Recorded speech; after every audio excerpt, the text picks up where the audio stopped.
قرآن یہ کہہ رہا ہے سورہ مائدہ آیت نمبر 1 میں، یا ایھا الذین آمنوا اوفوا بالعقود احلت لکم بہیمۃ الانعام الا ما یتلی علیکم غیر محل الصید۔ اسے آگے مزید ہم دیکھتے ہیں کہ اے ایمان والو اپنے قراروں کو پورا کرو، تمہارے لیے چرنے والے یا چھپائے بہیمۃ الانعام، چھپائے جو چرنے والے جانور ہیں وہ حلال کیے گئے ہیں، بجز ان کے جو تمہیں بتا دیے جائیں۔ اب جو حرام ہیں وہ تو بتا دیے گئے، باقی تمام کو تو اللہ تعالیٰ حلال قرار دے رہا ہے، تو آپ نے یہ کس بنیاد پر بات کی کہ جی حلت دکھائی جائے؟ اب حلت کی بات ہے تو قرآن پاک میں جو کھانے پینے والی چیزیں ہیں ان کی تو حرمت آئی ہے، حلت کا تو کچھ غریب آپ نے بات کر دی۔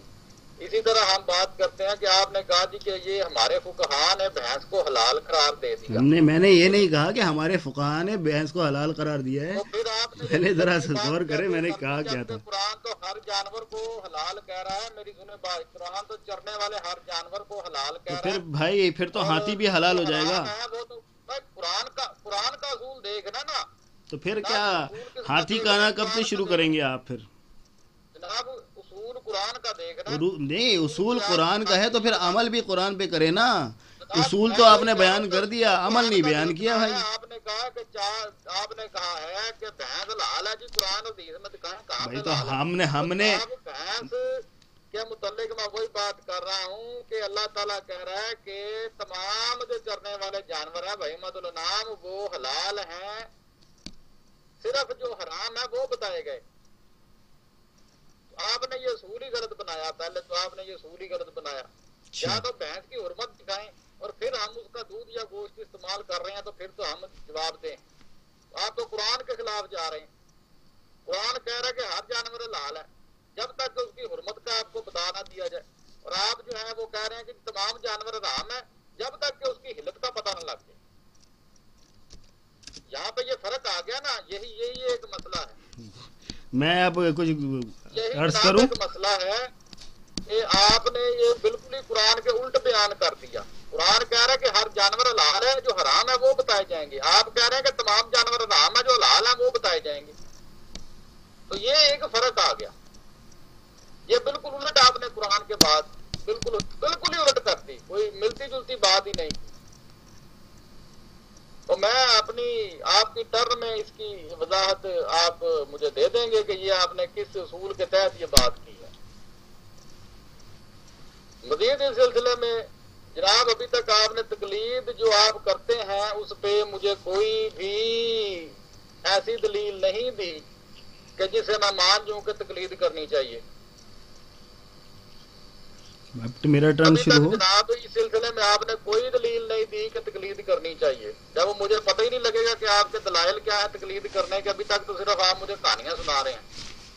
چلیں کیا میری آپ استدلال کر رہے ہیں؟ آپ نے ابھی تک صرف استدلال ایسے کیے ہیں کہ جن کا کوئی سر پیر نہیں مل رہا۔ مثلا آپ نے سنن دارمی کی ایک روایت بتائی، سیدنا ابن عباس والی، تو جب حوالہ آئے گا پھر دیکھیں گے۔ سنن دارمی کی ایک روایت آپ نے بتائی ہے، اس میں بھی آپ وہاں پہ اولو العلم و فقہ و تعد رسول اتباع کتاب و سنہ، تو اس میں بات وہی آ جاتی ہے کہ علم اور فقہ کے ماہرین اور علم کے متعلق میں نے پہلے آپ کو ابو داؤد کی ایک روایت بتائی تھی، تو اس میں تو واضح طور پہ وہ تو آپ کا رد کر رہی ہے۔ ابو داؤد کی روایت آپ کا رد کر رہی ہے۔ نبی کریم نے فرمایا کہ علم دین جو ہے وہ 3 چیزیں ہیں: آیات محکمات، سنت قائمہ، فرائض عادلہ۔ تو تقلید کا لفظ مجھے نہیں کسی جگہ پہ ملا، اس میں دیکھتا رہا ہوں مجھے تقلید نہیں ملی۔ باقی رہے گی بات کہ سنت جو آیات، پھر اس میں بات آ جاتی ہے تینوں یہ چیزیں جو نبی کریم علیہ الصلوۃ والسلام نے سنن ابو داؤد کی اس روایت میں جو آ رہی ہے وہ واضح طور پہ ہے، آیات محکمات ہیں، سنت قائمہ اور فرائض عادلہ۔ یہ تو تینوں دلائل نصوص میں سے ہیں۔ علماء ہیں یا فقہاء ہیں وہ اپنی بات جو کریں گے، اگر وہ تو نصوص کے تحت کر رہے ہیں تو ان کی بات کو ماننا تو تقلید ہے ہی نہیں ہے۔ تو جناب نے اس کو کیسے یہ تقلید کے حساب سے فٹ کر دیا، میں اس چیز پہ تھوڑا سا جناب سے یہ جواب مانگنا چاہوں گا۔ جی سلسلے میں مزید میں آگے ایک روایت بیان کر رہا ہوں، یہ کتاب الزہد ہے، اس سے میں روایت بیان کر رہا ہوں۔ حدثنا شعبہ عن عمر بن مرہ عن عبداللہ بن سلمہ عن معاذ کیف انتم عند ثلاثہ الدنیا تکتو رکابکم وذلت العالم وجدال المنافق بالقرآن فاسکتوا فقال معاذ بن جبل اما دنیا تکتو رکابکم فمن جعل اللہ غناہ فی قلبہ فقد ہدی ومن لا فلیس بنافد الدنیا فاما ذلت العالم فإن اهتدي فلا تقلدوا دينكم فلا تقلدوا دينكم سیدنا معاذ کہتے ہیں جب تین باتیں رونما ہوں گی تو تمہارا کیا حال ہوگا؟ دنیا جب تمہاری گردنیں توڑ رہی ہوگی، عالم کی غلطی اور منافق کا قرآن لے کر جھگڑا کرنا۔ سیدنا معاذ بن جبل نے فرمایا گردنیں توڑنے والی دنیا کے بارے میں سنو، اللہ نے جس کے دل کو بے نیاز کر دیا وہ ہدایت پا گیا، اور جو بے نیاز نہ ہوا تو اسے دنیا فائدہ نہیں دے گی۔ رہا عالم کی غلطی کا مسئلہ، اگر وہ سیدھے راہ پر بھی جا رہا ہو تو اپنے دین میں اس کی تقلید نہ کرو۔ فلا تقلدوا دینکم، دین میں تقلید نہ کرو۔ اور اگر اس کو تھوڑا سا میں کسی اور حوالے سے بیان کر دوں تو میں اس طرح بھی اسے لا سکتا ہوں، اور یہ روایت احناف کے اصول حدیث کے حوالے سے میں اگر کہوں تو یہ صحیح بنتی ہے۔ مجھے پتا ہے اس میں علت کیا ہے، علت بھی بیان کر دیں آپ۔ مگر احناف کے اصول حدیث کے مطابق یہ روایت صحیح ہے۔ معجم طبرانی الاوسط کی روایت ہے، روایت کا نمبر ہے 8994، باب ہے میم من اسمہ مطلب۔ حدثني ليث قال يحيى بن سعيد حدثني ابو حازم عن عمر بن مرہ عن معاذ بن جبل عن رسول اللہ صلی اللہ علیہ وسلم، وہی بات ہے جو میں نے پہلے کی ہے۔ فاما ذلت العالم فإن اهتدى فلا تقلدوا دینکم، اور یہاں پہ یہ مرفوع بات آ رہی ہے، یہ موقوف نہیں ہے، یہ جناب مرفوع بات آ رہی ہے۔ اور یہ روایت مجھے تو پتہ ہے اس میں کیا مسئلہ ہے، میں آپ کو بتا بھی رہا ہوں، واضح طور پہ بتا رہا ہوں، مجھے پتہ ہے اس میں مسئلہ کیا ہے، مگر احناف کے اصول حدیث کے مطابق یہ مرفوع اور صحیح روایت ہے۔ اور آپ کے ہی فیس بک کے مفتی اعظم محمد آصف صاحب اس روایت کو صحیح مان گئے تھے میرے سامنے، انہوں نے کہا تھا کہ یہ روایت صحیح ہے، اور اس میں بھی واضح طور پہ یہ بات آ رہی ہے کہ اگر عالم ہدایت پر بھی ہے تو دین میں اس کی تقلید نہ کرو، اگر عالم ہدایت پر بھی ہے تو دین میں اس کی تقلید نہ کرو۔ جی جناب، اب اجازت ہے مجھے؟ جناب آپ اپنی بات اپنا ٹائم لیں۔ شکریہ حضرت۔ سب سے پہلے تو آپ نے جو ہے نا بڑی آسانی سے یہ فرما دیا کہ بھائی بھینس جو ہے وہ قرآن مجید میں اس کی حلت اس طرح سے بیان کی گئی ہے کہ جو جانوروں میں چرنے والے جانور ہیں ان کی کو اللہ پاک نے جو ہے نا حلال قرار دیا۔ تو چرنے والے جانور تو بہت سارے ہیں بھائی، کیا ہاتھی چرنے والا جانور نہیں ہے؟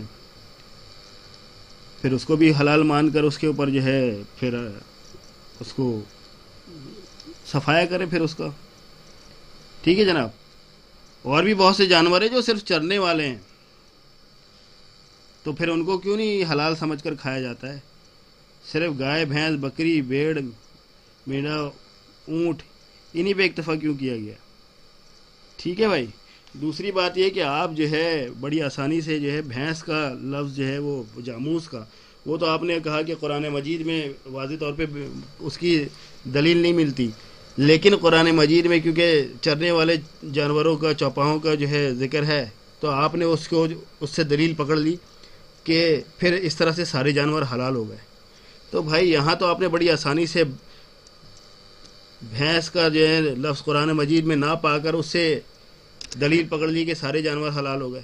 تو یہاں پہ آپ نے جو ہے ہم پہ کیوں یہ پابندی لگائی ہوئی ہے کہ ہم جو ہے اتباع کو تقلید نہ سمجھے، جبکہ قرآن مجید میں ان گنت مقامات پر مومنین کی جو ہے تقلید کا حکم دیا گیا ہے۔ قرآن مجید کی آیت سورہ لقمان آیت نمبر 15، اس میں اللہ پاک فرماتے ہیں کہ وَاتَّبِعْ سَبِيلَ مَنْ أَنَابَ إِلَيَّ، اس کی راہ چلو جو میری طرف رجوع کرنے والا ہے یا میری طرف جھکا ہو۔ تو بھائی میری طرف جو جھکا ہوا ہے، اللہ پاک نے جو فرمایا کہ جو میری طرف جھکا ہو اس کی راہ چلو، تو راہ چلنے کا کیا مطلب ہے؟ اس کی پیروی کرو۔ تقلید کے اندر ہم امام حنیفہ کی پیروی کر رہے ہیں نہیں کر رہے ہیں؟ کیا وہ اللہ پاک کی طرف رجوع کرنے والے تھے یا نہیں تھے؟ کیا امت نے ان کو برحق عالم مانا ہے نہیں مانا ہے؟ جب اللہ پاک نے یہاں پہ قرآن مجید میں واضح طور پہ فرما دیا کہ ان کی راہ چلو، مومنین کی راہ چلو، تو ہم بھی تو مومنین کی راہ چل رہے ہیں۔ اگر ہم نے اس کو تقلید سے تعبیر کیا ہے تو یہاں پہ آپ جو ہے ہم پہ اعتراض کرتے ہیں کہ آپ مقلد ہو، جبکہ اتباع، تقلید، اقتداء، یہ سارے کے سارے ہم معنی الفاظ ہیں۔ یہاں آپ نے اس بات کو مد نظر نہیں رکھا کہ جس طرح سے آپ ہم سے دلیل کا تقاضا کرتے ہیں کہ یہاں پہ قرآن مجید میں یا احادیث مبارکہ میں تقلید کا لفظ دکھاؤ، تو آپ نے وہاں پہ کیوں نہیں یہ تقاضا کیا کہ قرآن مجید میں جاموس کا لفظ دکھاؤ تو ہم کھائیں گے؟ یہاں آپ نے ہم سے فوراً تقاضا کر لیا کہ تقلید کا لفظ کیونکہ قرآن مجید میں نہیں ہے، نہ احادیث مبارکہ میں ہے، لہٰذا یہ شرک ہے، بدعت ہے، حرام ہے۔ تو میرے بھائی وہاں بھی آپ نے کہا میں نے تقلید کی نفی حنفیوں کے مطابق صحیح روایت سے، صحیح مرفوع حدیث سے حضرت حنفیوں کی روایت سے آپ مطلب آپ کے پاس دلیل کی، آپ کے دلیل کی کا معیار جو ہے اتنا پست ہے کہ آپ دلیل بھی انہی سے لے رہے ہیں جو خود مقلد ہیں، تو آپ کا اپنا کیا معیار ہوگا؟ یعنی آپ کے پاس اپنی کوئی دلیل نہیں، ایک طرف تو آپ دعویٰ کرتے ہیں قرآن و حدیث، قرآن و حدیث، جب آپ سے دلیل کا تقاضا کیا جائے تو آپ حنفیوں کی طرف ہی رجوع کرتے ہیں۔ تو یہ کون سا جو ہے آپ کے قول و فعل میں تضاد ہے؟ جن لوگوں کو آپ مقلد، مشرک اور بدعتی کہہ کر جو ہے ان پہ فتوے لگاتے ہیں، انہی سے اپنی دلیل بھی پکڑ رہے ہیں، تو یہ کون سا جو ہے عجیب، اس کو معذرت کے ساتھ یہ اسے عام لفظوں میں کہتے ہیں دوغلا پن۔ جب اپنا مطلب آتا ہے تو فوراً جو ہے آپ قرآن و حدیث کی طرف رجوع کرنے کی بات کرتے ہیں، جب آپ دلیل پہ پھنستے ہیں تو آپ فوراً کہتے ہیں حنفیوں کی کتاب میں یہ لکھا ہے، ان کی کتاب میں یہ لکھا ہے، فلانا ان کی کتاب میں یہ لکھا ہے۔ جب آپ نے دلیل پکڑنی ہے تو میرے بھائی ساری کی ساری دلیل قرآن و حدیث سے پیش کریں، پھر ہماری طرف رجوع نہ کریں، اور اگر ہماری طرف رجوع کرتے ہیں تو پھر تو آپ ہمارے ہی مقلد بن گئے یا ہمارے ہی اکابرین کے مقلد بن گئے، کیونکہ ہمارے اکابر کی بات کی دلیل کہاں ہے آپ کے پاس؟ ہمارے اکابر کی اگر کوئی بات آپ پیش کریں تو اس کی دلیل تو پیش کریں نا، ورنہ تو وہ بھی آپ کے لیے بلا دلیل ہو گئی، اور بلا دلیل بقول آپ کے بلا دلیل بات کسی کی بھی غیر نبی کی بات کو ماننا تقلید ہے۔ تو یہاں تو آپ خود مقلد بن گئے، ہم تو پھر بھی امام ابو حنیفہ رحمۃ اللہ علیہ کے مقلد کہلاتے ہیں، آپ تو آج کے 15ویں صدی کے لوگوں کے مقلد بن رہے ہیں، 14ویں 15ویں صدی کے اکابرین، وہ بھی حنفی اکابرین جن پہ آپ تہمتیں لگاتے ہیں کہ مشرک ہیں، بدعتی ہیں، انہی سے دلیل پکڑ رہے ہیں آپ۔ یہ عجیب و غریب بات ہے، بات کچھ سمجھ میں آنے والی نہیں ہے، عام آدمی تو وہیں گھوم جائے گا کہ بھائی یہ کیا ہے۔ اگر تقلید کرنی ہے تو خیر القرون کی ہی کر لیں، وہ زیادہ بہتر نہیں ہے، جن کے بارے میں نبی پاک صلی اللہ علیہ وسلم نے ارشاد فرمایا کہ میرے بعد بہترین زمانہ وہ جو مجھ سے متصل زمانہ، یعنی تابعین کا دور۔ تو امام حنیفہ رحمۃ اللہ علیہ تابعین تھے، اس کے اوپر تو میرے خیال میں آپ کے بھی اکابرین اس بات کو حق مانتے ہیں کہ وہ تابعین ہیں، ٹھیک ہے بھائی۔ تو آپ جو ہے امام حنیفہ کی تقلید سے تو روک رہے ہیں، اور آج کے ہمارے ہی اکابرین کی تقلید میں جو ہے دلیل پیش کر رہے ہیں، یہ عجیب بات ہو گئی۔ دوسری بات یہ کہ میرے بھائی آپ کو میں نے دلائل تو بہت پیش کیے ہیں، یہ الگ بات ہے کہ آپ کو دلائل سمجھ میں نہیں آ رہے، اس کے میرے پاس کوئی علاج نہیں ہے، ٹھیک ہے نا۔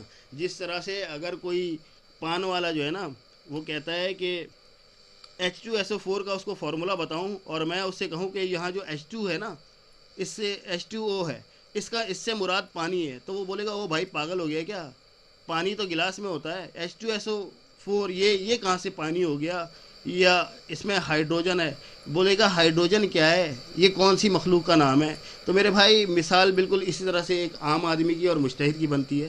جب آپ کسی مجتہد کے سامنے، جس طرح سے آپ کسی پروفیسر فزکس کے یا کیمسٹری کے پروفیسر کے سامنے کوئی فزکس کا فارمولا یا کیمسٹری کا فارمولا پڑھتے ہیں تو اس کو پتہ ہوتا ہے کہ بھائی اس میں ہائیڈروجن کون سا ہے، اس کا ایلیمنٹ کون سا ہے، نائٹروجن کون سا ہے، آکسیجن کون سا ہے. ٹھیک ہے. ایک جاہل پان والے کو یا ایک بس کنڈکٹر کو نہیں پتہ، وہ تو بولے گا یا تو ABCD لکھی ہوئی ہے یا بہت زیادہ تو 1 2 3 4 لکھا ہے.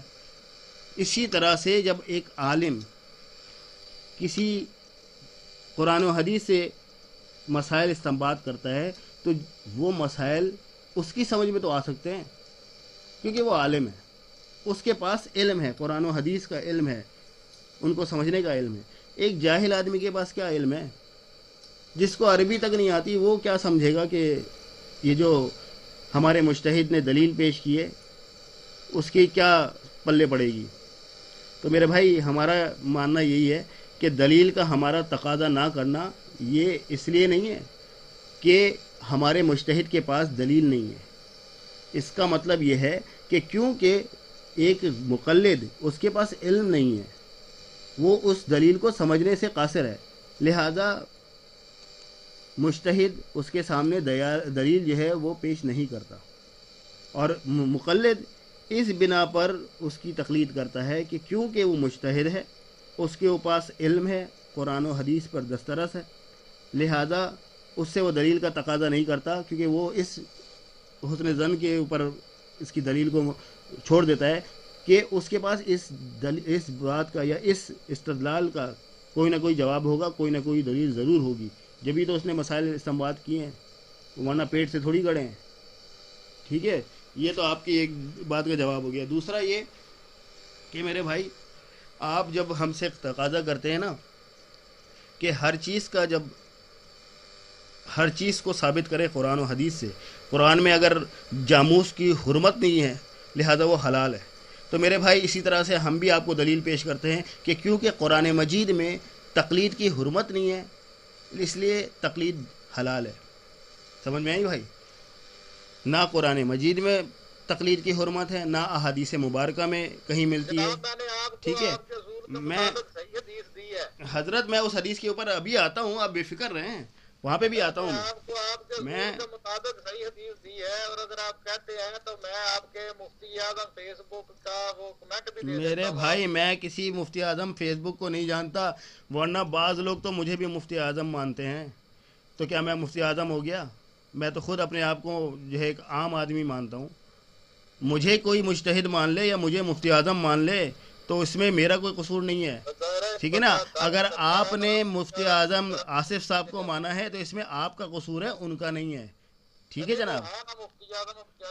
میرے بھائی پھر آپ کو بھی آپ اپنی بات جاری رکھیں. ٹھیک ہے رد کریں آپ جی. حضرت میں نے ابھی آپ کو آپ کی دلیل کا رد پیش کر دیا ہے. آپ جب ہم سے تقاضا کرتے ہیں کہ قرآن مجید سے تقلید کا لفظ دکھاؤ تو ہم آپ سے تقاضا کرتے ہیں کہ قرآن مجید میں باقی چیزیں بھی دکھاؤ. ٹھیک ہے بھائی. ابھی آگے آ رہا ہوں حضرت، میں آگے آنے دینا، ابھی اتنی بے صبری کیوں ہو گئی آپ کو؟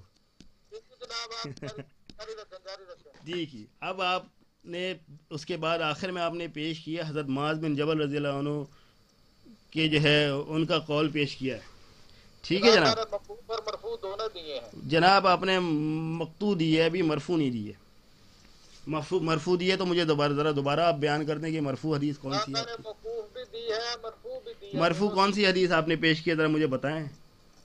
جناب موقوف جو ہے وہ میں نے دی ہے، سیدنا معاذ بن جبل کی روایت ہے، کتاب الزہد سے دی ہے، یہ جلد نمبر 1 صفحہ 299 ہے. یہ تو مقطوع حدیث ہے نا جناب، یہ موقوف ہے. اچھا موقوف ہے یہ. ٹھیک ہے نا. مرفوع کدھر ہے؟ مرفوع حدیث دینا آپ. جناب میں مرفوع بھی آپ کو دے رہا ہوں. جی. مرفوع ہے موجم طبرانی اللوث رقم 8994، باب میم من اسم مختلف. یہ دونوں روایتیں میں نے دی تھی آپ کو. پوری روایت جو ہے نا سند کے ساتھ بیان کریں ذرا دوبارہ. میں نے روایت بیان کی تھی پوری سند کے ساتھ. حدثنی لیث حدثنی یحییٰ بن سعید حدثنی ابو حازم عن عمرو بن مرہ عن معاذ بن جبل عن رسول اللہ صلی اللہ علیہ وسلم